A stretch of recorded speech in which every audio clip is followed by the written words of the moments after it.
this is Reverend Don Lewis coming to you from beautiful Salem. A few nights ago we discussed the idea of sending energy through the internet. And we were going to continue that with a discussion of psychic vampires. But with all the excitement of this weekend, I have delayed that topic until tonight. So tonight I want to talk a little bit about the idea of psychic vampires and whether they can operate through the internet. So first our question is, what is a psychic vampire?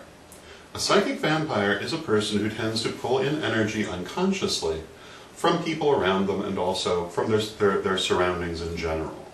If you're around a person who's a psychic vampire, you may find yourself feeling drained or tired for no perceptible reason. As a general rule, the psychic vampire is not conscious of the fact that they're absorbing energy and is doing it as a purely unintentional thing. There are exceptions to this when people are deliberately taking energy. However, the difference is that the unconscious psychic vampire tends to do this a lot, and the people who do it intentionally, while perhaps much more blameworthy, also tend to be much less common, and they tend to do it in much smaller amounts. The psychic vampire certainly can operate, I would think, through the internet. And I would think it would be very much like any other aspect of life, that this would only happen when you come into contact with them, and only if you've opened yourself. Good shielding, I would think, would prevent it. Because what happens is that the energy is being put off in a natural manner, but more of it is taken than would normally go, because you're open to it. If you close those doors, you shouldn't really have to worry about it. However, rather than going into great detail about that, I wanted to take a moment and talk about what a psychic vampire is and how they come about. And obviously, the ordinary psychic vampire, the unconscious psychic vampire, as opposed to someone who's doing it magically and intentionally, but the unconscious psychic vampire is suffering from an energetic imbalance.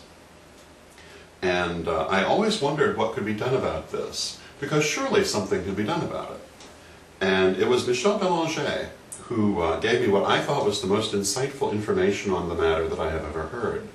And her response to this was that she had spoken to practitioners of Asian energetic techniques who, when she brought up the issue of psychic vampires, regarded this as simply being a lack or an overbalance of yin energy, a lack of yang energy. And they said that this is a fairly normal thing that occurs among people, and that similarly some people have too much yang energy and not enough yin. And you know, that certainly makes sense to me, because I've certainly known some people whose energy is just overwhelming and equally uncontrolled. Their attitude was that people who have an overabundance of yin energy make wonderful energetic healers. They're able to take energy very easily that needs to be cleansed, and it helps both parties. And I've always thought this was the most practical and humane suggestion I ever heard about the subject of psychic vampirism, that in fact it could be turned to an energetic healing technique. And I think that makes perfect sense. It also answers the existential question, why would some people have this imbalance? If in fact you think of it as a talent rather than a deficit, it becomes a very different matter. Now, of course, like all other psychic talents, the person would need to learn how to do this consciously. And in learning how to do it consciously, they would stop doing it unconsciously.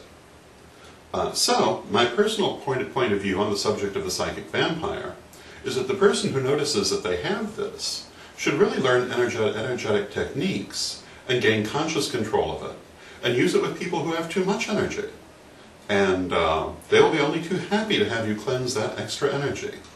There are also many other circumstances where you need to cleanse energy, you need to take energy out of the system just as much as putting it in sometimes.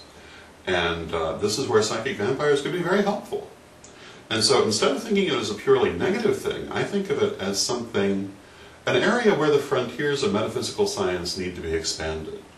And I believe that this negative could be turned into a positive if people care to research it and develop it.